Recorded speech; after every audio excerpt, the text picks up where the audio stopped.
gentlemen, my name is Last Schall. I'm a financial journalist from Germany, and on behalf of Matterhorn Asset Management in Zurich, Switzerland, I welcome you to an interview that I will conduct now with Jim Rickards in the US. Hi Jim, are you with us? Yes, I am, Lars. Nice to talk to you. Yeah, thank you. Fantastic to have you. Now, you haven't all the time in the world for me, but I have prepared quite some questions, so let's start and see if it's possible to address all of them. Okay.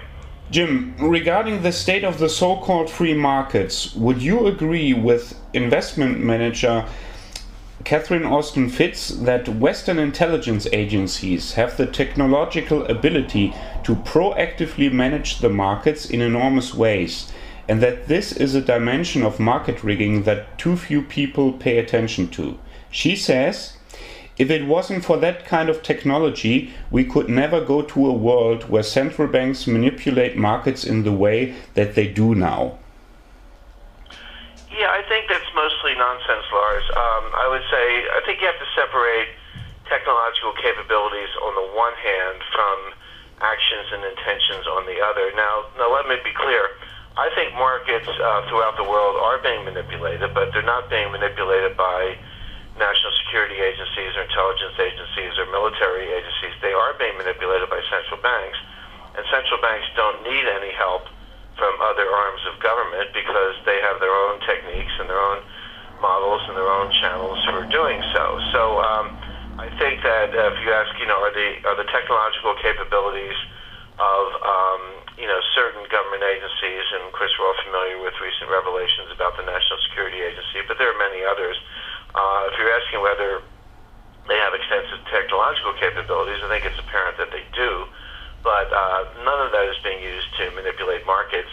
But it's not necessary in the sense that, as I say, the Federal Reserve, the Federal Reserve is manipulating U.S. dollar interest rates, but the important thing to bear in mind is that every market in the world somehow keys to or relates to the U.S. dollar, because the dollar is by far the largest market and the predominant reserve currency in the world. So even if you're China or South Africa or a very small emerging market economy, you are affected by the dollar. So when you manipulate the dollar, you manipulate directly or indirectly every market in the world.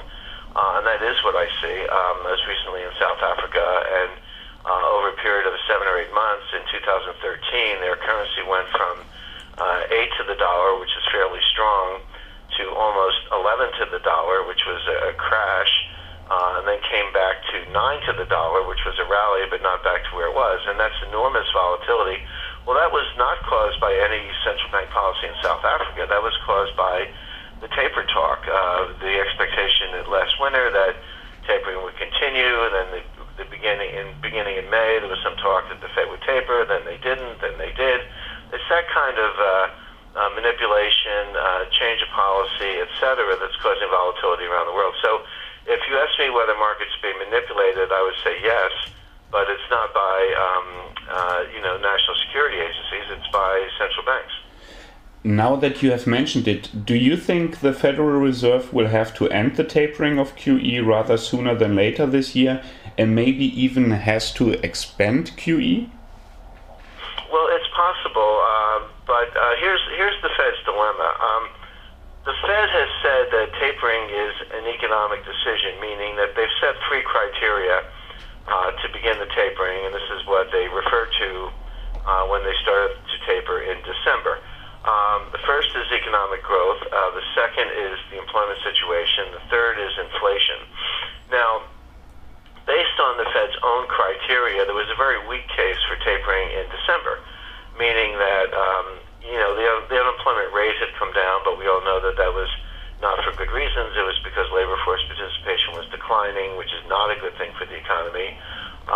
Growth was much stronger in the third quarter, at least in the United States, but a lot of that was inventory accumulation. It might not be sustainable, and growth appears to be weakening in other parts of the world. And finally, on the inflation front, there was no progress at all. If anything, inflation indices were going down, and then we were getting dangerously close to deflation. So you see the Fed's own criteria. There was not a strong case for tapering in December, but they did. And they've certainly given the market reason to believe that they will continue to taper. that they must be worried about something else. And I think the something else is the state of their own balance sheet. If you could go back in time to 2009 and say to the Fed, you're going to start this QE program, go back to the end of QE1 and the beginning of QE2, and you're going to get to 2014 with a $4 trillion balance sheet and very little to show for it. If you had put that question to them in 2009 and said, will you do this? I think the answer would have been no. In other words, the Fed went down a road, but they never knew how long the road would be, and they never expected to be where they are today. But of course, they are where they are today, and they do have a $4 trillion balance sheet, and they do have very little to show for it. I think they're at the point where they're beginning to worry about their own solvency and their own balance sheet. The Fed is almost certainly insolvent on a mark-to-market basis. If the Fed were a hedge fund and you mark the assets to market, their capital would be wiped out. So we have an insolvent central bank. That problem is getting worse by long-term asset purchases because the assets they're buying are the most volatile. If you get into a rising interest rate environment, again, that will actually not only wipe out their capital but cause losses at the Fed. This could become a political problem if the Fed needs a bailout. So I think they got to a point they never expected to reach where they're worried about the size of their own balance sheet and their own solvency. And in my view, that was a very powerful motivation to begin tapering. So they sort of grasped at a few straws. There were a couple good economic readings, and that was enough for them to say, okay, boom, let's taper, not because they had accomplished their goals, but because they were worried about destroying the institution itself. The problem is, if in fact the economy is not that strong, in my view it isn't, and they've begun tapering, which they have, they're actually tapering into weakness and may cause a recession. So I think at the March meeting, again, as we move through the spring, you'll probably see them taper at each meeting. I think the expectation is about $10 billion per month. Bearing in mind that even if they do 100% taper, even if they do $10 billion a month for 7 more months and get to zero, they're still going to print $400 billion of money between now and then. I like to say this is like if you're driving a car on ice and you slam on the brakes, the car doesn't stop. It keeps going at least for a while. And even though they've started tapering, they're going to keep printing money at least for a while. So in the best of cases, they'll print $400 billion more before they're done. But it's entirely possible that they've tapered into weakness. They'll have a recession in 2014, and they may have to halt or ultimately increase asset purchases. So I think those things are possible. Let's say you were the Assistant Secretary of the US Treasury, responsible for economic policy. What would you do to overcome the weaknesses in the US economy? For example, do you think that advances in robotics, fabrication technology and material sciences, along with the development of domestic oil and gas reserves and the resulting drop in energy prices, has the potential to revive some sectors of small and medium-sized businesses in the US? Could it offset some effects of the disastrous policy of offshoring in your country? Well, what I would say, Lars, is that, and I've said this all along, is that the problems in the U.S. economy are not driven by liquidity, and they're not driven by lack of money. There's plenty of money around. The problem is that people are not spending the money, they're not borrowing the money. We're stuck in a so-called liquidity trap. So when you're in a liquidity trap, providing more liquidity is not the answer. The U.S. has serious structural problems. We're in a depression. We've been in a depression since 2007. We're going to remain in a depression until some structural changes are made. So I think the solution is not more money printing by the Fed or really anything that the Fed can do, but structural changes. These would be, when we say what are structural changes, there are things like tax reform, fiscal reform, less regulation, environmental regulation, improving the Keystone Pipeline, labor laws. There are a lot of things that the Congress and the White House can do to improve the business climate and the productivity of the U.S. economy. So my focus as a policymaker would be, I would want the Fed to stop printing money, to get out of the bond buying business, to normalize their balance sheet, normalize interest rates, and let the market do the heavy lifting. And as far as the market is concerned, you need to create a positive business climate where people are willing to invest and commit capital. To do that, you need some certainty about policy. Right now, if you're a business person and you're being asked to commit, say, $5 billion to a 10-year infrastructure project, and you're responsible for doing the projection, the projected profit or loss on that project, I mean, how on earth are you supposed to know, what your taxes are going to be, what your healthcare costs are going to be, what your environmental regulation is going to be? You have no idea. I mean, any business has normal business risk. Business people accept the business risk, but what we've done is we've added a whole layer of policy risk on top of it, which is just enough to keep people from making commitments. So I think we need structural changes. We need to reduce what economists call regime uncertainty. We need to be able to say to business people, entrepreneurs, investors that here's the deal. We're going to reduce regulation, reduce taxes, give you a stable environment, make the U.S. an attractive place for investment, not just by American companies, but by companies around the world. Stop fighting the currency wars, embrace a strong dollar. Those are all positive things. Now, the things you mentioned, Lars, are interesting. Kind of robotics, oil and natural gas, energy resources. These things are extremely good for the United States, but they do have a couple effects that the Fed is trying to fight that people need to bear in mind. The first one is that they're deflationary. Cheaper energy prices. Now, that's a good thing for the economy. I am not against cheaper energy prices. I'm all in favor of it, but it's important to recognize that is deflationary at a time when the Fed is trying to encourage inflation. The Fed needs inflation to reduce the U.S. debt to GDP ratio so we don't end up like Greece. And so this actually makes their task more difficult. So it's a good thing for the economy, but a bad thing for the Fed because they're trying to inflate away our debts, and deflation doesn't help. As far as robotics, I mean, the history of economic development in the United States is the history of technology, productivity, machinery, or now automation, and high returns to capital that come from that. The key there to help everyday Americans and help workers is to make the labor force more productive, and the way you do that is with education. So I'm not worried about robotics or things displacing workers. What I am concerned about is that the workers don't have the skills they need to team up with that capital and make the economy extremely productive. And that is, again, another one of these structural problems. You're not going to cure the education problem in the United States by printing money. You're going to cure that by structural reforms having to do with teachers' unions, curriculum, and other reforms. And so, there's a lot to do, but almost none of it has to do with central bank policy, and all of it has to do with creating a better business climate and a stronger educational infrastructure in the United States. Yeah. What has to do with central banks, I guess, is, however, the topic of financial repression, of which we hear quite a lot about these days. First of all, what is this? And secondly, is a primary mechanism of financial repression the suppression of the gold price? The gold price has something to do with it, but let me just take a second and explain what financial repression is. What the Fed needs to do, and this has been the topic of some very high-profile speeches recently, one about a month ago at Harvard by Larry Summers, but other people have said the same thing. What they actually need are negative real rates.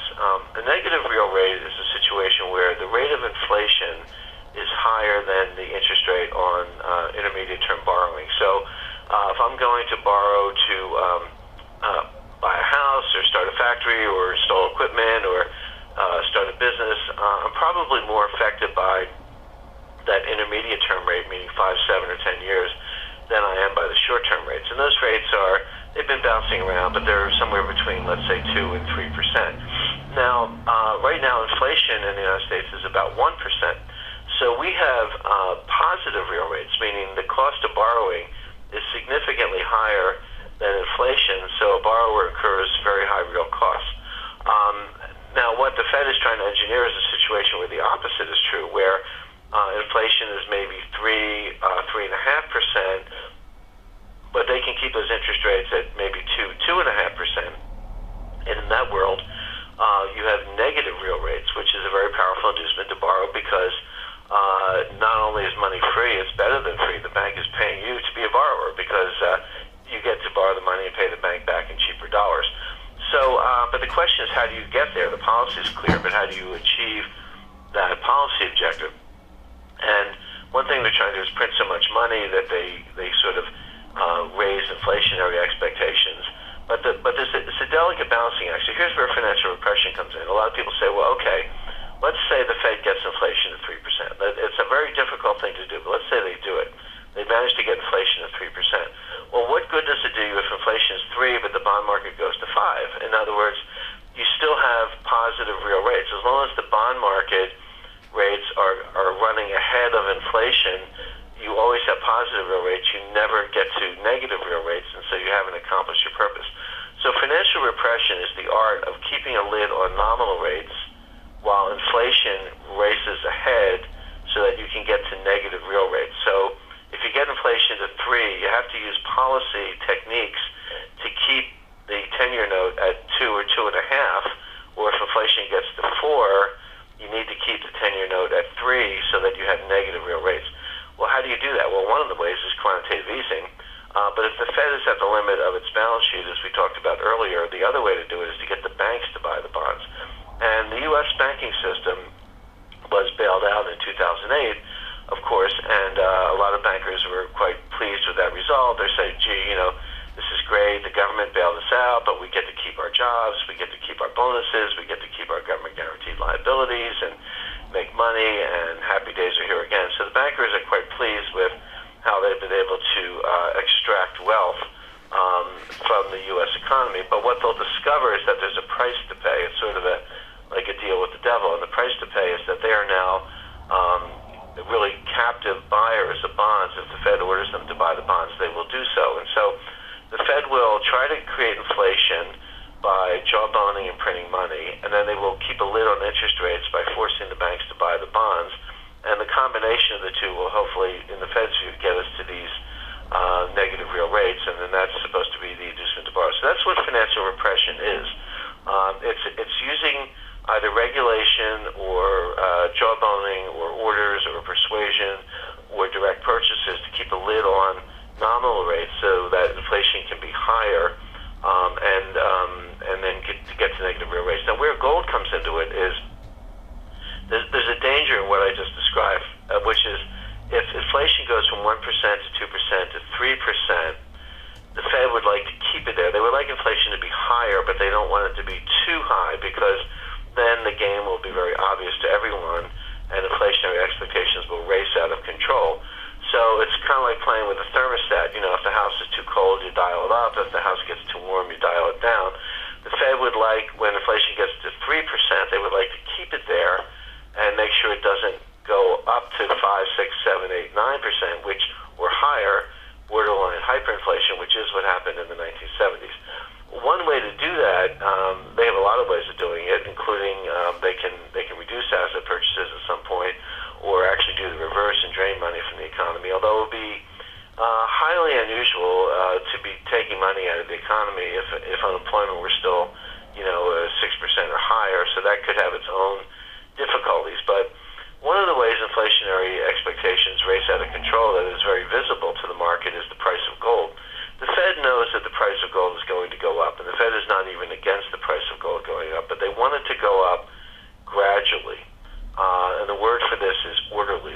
They don't mind an orderly increase, but what they don't want is a disorderly increase. Disorderly is when gold goes up $50 an ounce one day and $100 an ounce the next day, and then $200 an ounce, and then before you know it, it's going up $1,000 an ounce over the course of 30 days, and everybody's talking about it, and it's racing out of control. The Fed does not want that. So they know that gold will go up. It's been going up forever, at least in dollar terms, but they want it to be orderly. And the way they do that is by using various price suppression techniques, which are quite simple to execute, including physical gold sales, paper gold sales, leasing, unallocated gold. There's a whole bunch of techniques that they use. So they will suppress the price of gold, not to make it a lot lower, but just to make sure it doesn't go up a lot faster to something more like its intrinsic value. What role will gold play in the future in international trade? Well, when you say international trade, that's the substance of the economy. That's actually, taking manufactured goods or natural resources or other services and exchanging them among nations. But behind the trading structure is a financial structure. So trade is very important, of course, but the way I usually analyze it is in terms of the international financial system that supports the international trading system.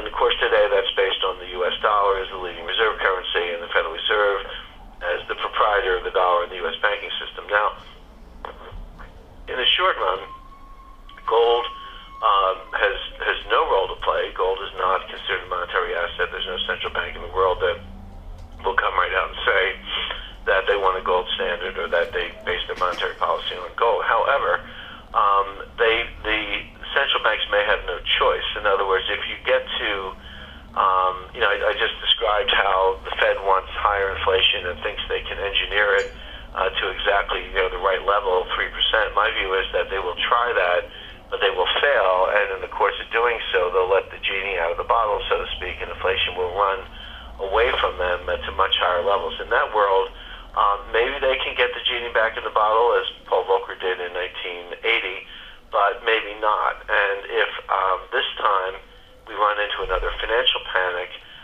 something like 2008, except maybe worse, and inflation is running out of control and people are losing confidence in paper money around the world, which I also expect, then central banks may turn to gold, not because they want to, but because they have to as a way to restore confidence.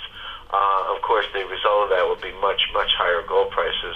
When I say higher, I don't mean $1,000 an ounce. I mean going up to $7,000, $8,000, or $9,000 an ounce. That would be where you would have to price gold in order to have an international monetary system that could support trade without causing massive deflation. It's not a guess on my part. That's actually the number you would have to use if you were going to have a system of the type I described. And so I think that for the short run, gold plays no role in the monetary system, but on a shadow basis, it does. This is why China is acquiring so much gold. And in the intermediate to long term, when there's a financial panic and the collapse of confidence in paper money, that central banks and finance ministers will have to return to gold to restore confidence. And of course, at that point, the price will go much higher. Do you agree with me that one of the big stories of 2013 was the establishment of various physical gold exchanges in Eurasia?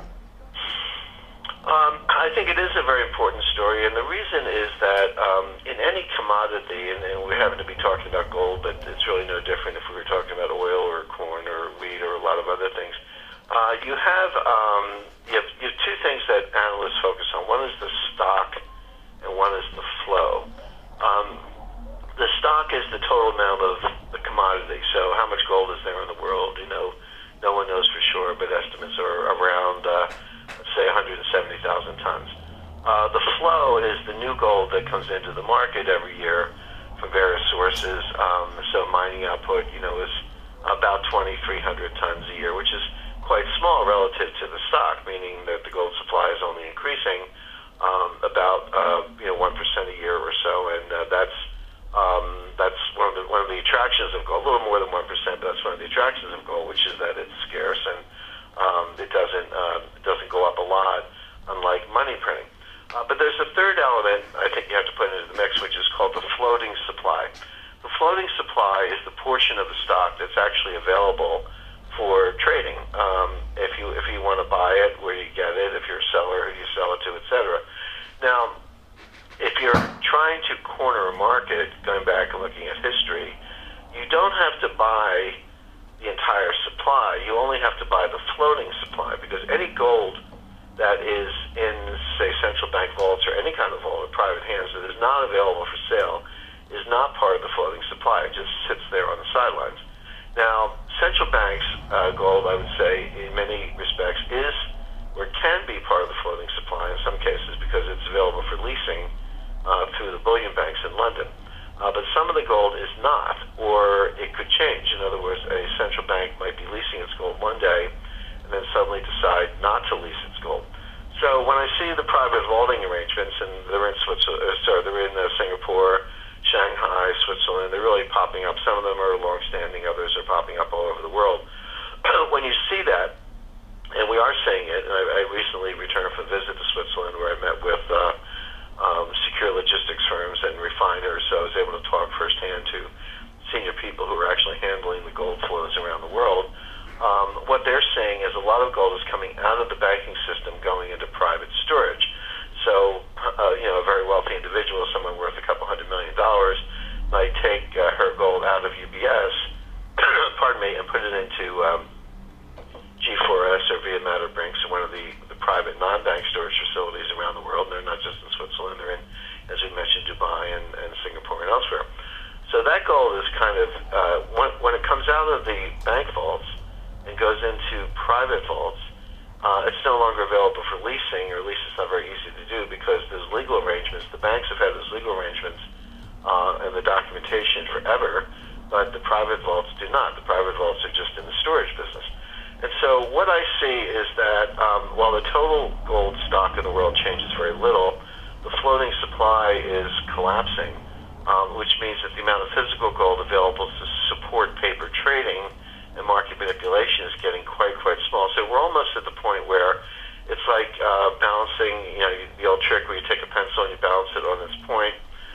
It's not going to stay balanced very long. It's going to fall, and we don't know exactly where or when, but you can see the system destabilizing. So I think these private vaulting arrangements are important because they reduce the floating supply available for market manipulation. One big buyer of physical gold is the People's Bank of China. How much gold do you think has China's central bank by now in its vaults? Well, the People's Bank of China actually doesn't buy it. The party that buys it is another sovereign wealth fund run by the Chinese Communist government called SAFE, which is the asset management arm of the Chinese government. And so no one knows exactly how much they're buying. The SAFE stands for the State Administration of Foreign Exchange. So they manage China's foreign exchange reserves more so than the central bank. No one knows exactly how much they're buying. We have some export figures from Switzerland. We have some import figures from Hong Kong. We have some mining output figures. It's a little opaque of all the gold that China gets their hands on through imports and mining. How much is going to the government, how much is going to private investment, because individual citizens, pardon me, China certainly have a large appetite for gold. So it's a little bit of guesswork, but I have worked on that, and others have as well. And it seems that the official Chinese gold position is going up at least 1,000 tons a year, approximately, and that's been true since 2010. So you'd have to add probably 3,000 tons to the official number. So if China is officially at about 1,000 tons, which is what they admit to, and you add 3,000 tons on top of that, then that would put their gold reserves at 4,000 tons, which would make them the second largest gold holder in the world after the United States. They'd actually have more than Germany, France, Italy, or the IMF at that point. So they are buying gold. They're doing it through this SAFE, the State Administration of Foreign Exchange. They're using some means that we can detect, and covert means, using military and intelligence assets. Putting it all together, they have some number. We don't know exactly what it is, but at this point it's probably north of 4,000 tons a year. I'm sorry, not 4,000 tons a year, but 4,000 tons in total, acquired at approximately 1,000 tons a year. Yeah. So this will blow some minds when the Chinese reveal the real official numbers finally. I think it will make it very difficult for those who disparage gold or those who insist that gold has no role in the international monetary system. Then you could sort of put the question to them, which would be, well, if gold has no role in the monetary system, why did China buy 3,000 tons or 4,000 tons? Are they stupid, or do they know something you don't? Well, the Chinese are not stupid. They've made a number of very smart moves. So my inference would be that they know something the rest of the world doesn't, which is that we're getting closer and closer to a collapse of the international monetary system and a reset that would be, if not a full gold standard, which it could be, but at least with some reference to gold, and that when the time comes to restructure the international monetary system, the people with the biggest seat at the table will be the people with the most gold. And of course, individual investors can be along for that ride. Last year, you've called the decision of the Deutsche Bundesbank to repatriate some of its gold reserves from abroad as world historical. Why so? Because it represents a change in thinking, and it is having a big impact on a lot of other countries. Germany's not the only one who has repatriated their gold. Of course, Venezuela did that a few years ago. Azerbaijan has done it, a much smaller player, but they've done it. Interestingly, Russia and China don't have to repatriate their gold because their gold is already in their countries. They don't leave their gold, or at least not very much of it at all, at the Federal Reserve Bank of New York or the Bank of England. But Germany is the second largest gold holder in the world after the United States. And so their decision obviously will have a very big impact, and it just changes the way people think. This is now a political issue in the Netherlands. It's a political issue in Switzerland. There are other countries who are thinking about it. Italy, of course, has made it clear that a lot of their gold is already in Italy. But the other thing it does is it starts to unwind the price suppression mechanism, because the price suppression mechanism is done largely through central bank gold leasing. In other words, the central bank leases gold operating through the BIS in Basel, Switzerland, to a commercial bank. The commercial bank can then sell 10 or 20 times as much gold on a so-called unallocated basis, where they put some gold in storage and then they sell more gold than they actually have.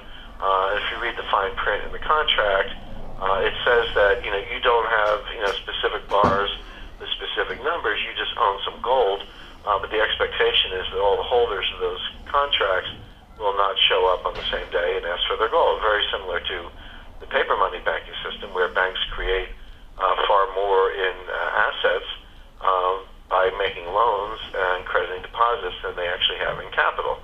So we have a fractional reserve paper money system, and we have a fractional reserve gold system operating through the bullion banks. Now, however, it does require some physical gold, not a lot, maybe less than 10%, but it requires some. And if you begin to withdraw gold from the central bank depositories in New York and London and move it to places like Frankfurt that don't have these legal arrangements in place, then it makes it harder and harder to run the price suppression mechanism using paper gold based on a small amount of physical gold. So it by itself, it doesn't cause the house of cards to collapse, but it is you're sort of removing a card, if you will, and I think this structure gets a little more unstable by the day. Lars, probably have to jump at this point, but I really have very much enjoyed talking to you. Okay, thank you very much for this conversation. Thank you, Lars. Bye-bye. Okay, bye.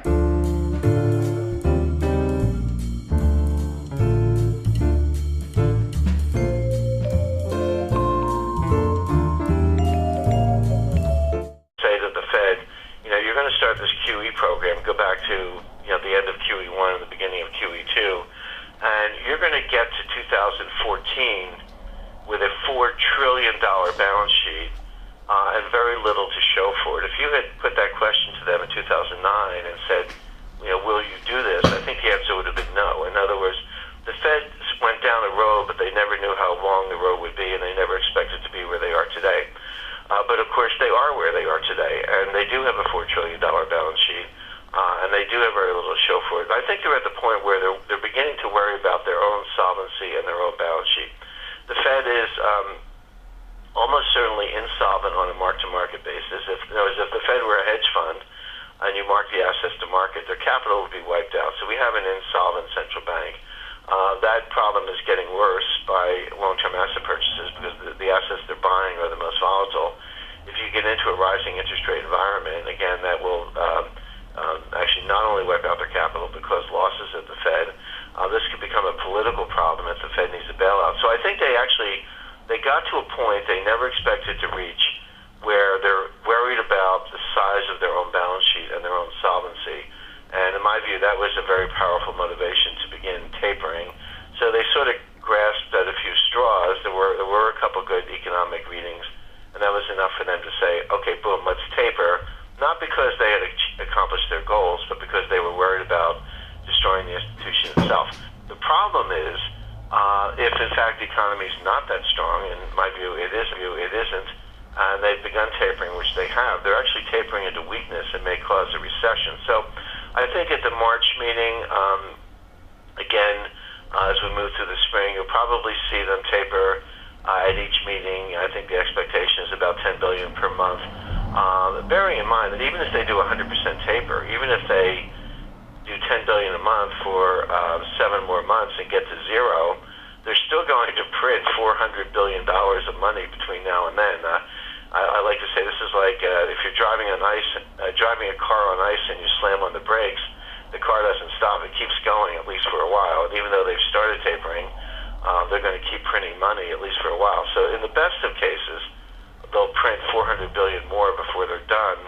But it's entirely possible that they've tapered into weakness. They'll have a recession in 2014, and they may have to halt or ultimately increase asset purchases. So I think those things are possible. Let's say you were the Assistant Secretary of the U.S. Treasury, responsible for economic policy. Here's the deal: we're going to reduce regulation, reduce taxes, give you a stable environment, make the U.S. an attractive place for investment, not just by American companies, but by companies around the world. Stop fighting the currency wars, embrace a strong dollar. Those are all positive things. Now, the things you mentioned, Lars, are interesting. You know, kind of robotics, oil, natural gas, energy resources. These things are extremely good for the United States, but they do have a couple effects that the Fed is trying to fight that people need to bear in mind. The first one is that they're deflationary. Cheaper energy prices. Now, that's a good thing for the economy. I am not against cheaper energy prices. I'm all in favor of it, but it's important to recognize that that is deflationary at a time when the Fed is trying to encourage inflation. The Fed needs inflation to reduce the U.S. debt to GDP ratio so we don't end up like Greece. And so this actually makes their task more difficult. So it's a good thing for the economy, but a bad thing for the Fed because they're trying to inflate away our debts, and deflation doesn't help. As far as robotics, I mean, the history of economic development in the United States is the history of technology, productivity, machinery, or now automation, and high returns to capital that come from that. The key there to help everyday Americans and help workers is to make the labor force more productive, and the way you do that is with education. So I'm not worried about robotics or things displacing workers. What I am concerned about is that the workers don't have the skills they need to team up with that capital and make the economy extremely productive. And that is, again, another one of these structural problems. You're not going to cure the education problem in the United States by printing money. You're going to cure that by structural reforms having to do with teachers' unions, curriculum, and other reforms. And so, yeah, there's a lot to do, but almost none of it has to do with central bank policy, and all of it has to do with creating a better business climate and a stronger educational infrastructure in the United States. Yeah. What has to do with central banks, I guess, is, however, the topic of financial repression, of which we hear quite a lot about these days. First of all, what is this? And secondly, is a primary mechanism of financial repression the suppression of the gold price?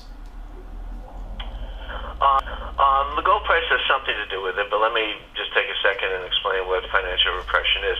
What the Fed needs to do, and this has been the topic of some very high-profile speeches recently, one about a month ago at Harvard by Last Schall. What would you do to overcome the weaknesses in the US economy? For example, do you think that advances in robotics, fabrication technology and material sciences, along with the development of domestic oil and gas reserves and the resulting drop in energy prices, has the potential to revive some sectors of small and medium-sized businesses in the US? Could it offset some effects of the disastrous policy of offshoring in your country? Well, what I would say, Lars, is that, and I've said this all along, is that the problems in the U.S. economy are not driven by liquidity, and they're not driven by lack of money. There's plenty of money around. The problem is that people are not spending the money, they're not borrowing the money. We're stuck in a so-called liquidity trap. So when you're in a liquidity trap, providing more liquidity is not the answer. The U.S. has serious structural problems. We're in a depression. We've been in a depression since 2007. We're going to remain in a depression until some structural changes are made. So I think the solution is not more money printing by the Fed or really anything that the Fed can do, but structural changes, these would be, when we say what are structural changes, there are things like tax reform, fiscal reform, less regulation, environmental regulation, improving the Keystone Pipeline, labor laws. There are a lot of things that the Congress and the White House can do to improve the business climate and the productivity of the U.S. economy. So my focus as a policymaker would be, I would want the Fed to stop printing money, to get out of the bond buying business, to normalize their balance sheet, normalize interest rates, and let the market do the heavy lifting. And as far as the market is concerned, you need to create a positive business climate where people are willing to invest and commit capital. To do that, you need some certainty about policy. Right now, if you're a business person and you're being asked to commit, say, $5 billion to a 10-year infrastructure project, and you're responsible for doing the projection, the projected profit or loss on that project, I mean, how on earth are you supposed to know, what your taxes are going to be, what your healthcare costs are going to be, what your environmental regulation is going to be? You have no idea. I mean, any business has normal business risk. Business people accept the business risk, but what we've done is we've added a whole layer of policy risk on top of it, which is just enough to keep people from making commitments. So I think we need structural changes. We need to reduce what economists call regime uncertainty. We need to be able to say to business people, entrepreneurs, investors that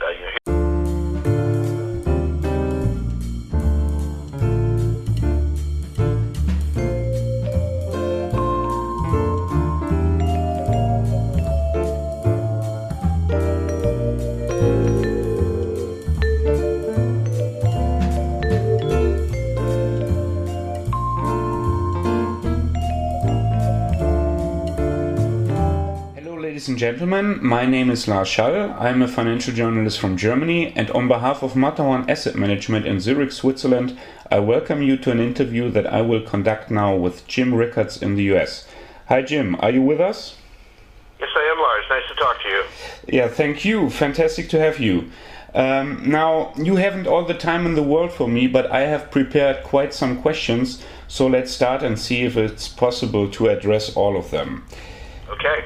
Jim, regarding the state of the so-called free markets, would you agree with investment manager Catherine Austin Fitts that Western intelligence agencies have the technological ability to proactively manage the markets in enormous ways, and that this is a dimension of market rigging that too few people pay attention to? She says, if it wasn't for that kind of technology, we could never go to a world where central banks manipulate markets in the way that they do now. Yeah, I think that's mostly nonsense, Lars. I think you have to separate technological capabilities on the one hand from actions and intentions on the other. Now let me be clear.